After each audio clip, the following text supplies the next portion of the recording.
Mr. President. I'll tell you what, CNN should be ashamed of itself having you working for them. You are a rude, terrible person. Et de conclure quelques secondes plus tard. When you report fake news, which CNN does a lot, you are the enemy of the people.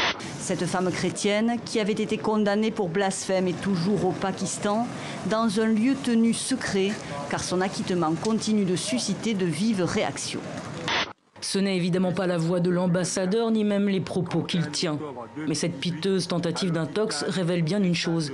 Les Gabonais ne savent toujours rien sur l'état de santé de leur président depuis le 24 octobre dernier.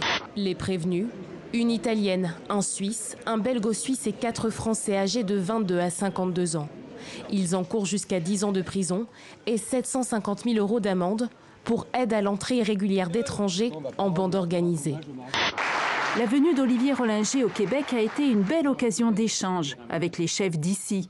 Le jeune cuisinier Arnaud Marchand lui a présenté les épices boréales que le grand chef français a hâte d'intégrer dans sa collection d'épices.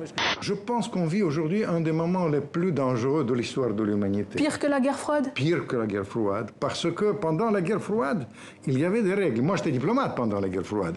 Il y avait des règles, il y avait des gens hyper compétents. Je les ai connus, Védrine, Kissinger, Gromyko, c'est des gens très pointus. Et il y avait la distinction entre la propagande, au fait, la manipulation, et la politique réelle. C'est toujours important de se rappeler ce qui est arrivé hier, avant-hier, dans le passé, parce que c'est comme ça qu'on forme, c'est là où on va, quoi. Donc, moi, je regarde toujours en arrière dans ce que je fais.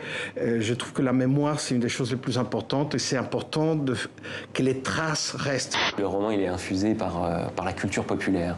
C'est-à-dire que bon, c'est un portrait d'une vallée des années 80, et puis des années 90. Moi, les années 90, je les ai pas bornées par la chute du mur et la chute des tours, c'est borné par la sortie du premier album de Nirvana et la Coupe du Monde.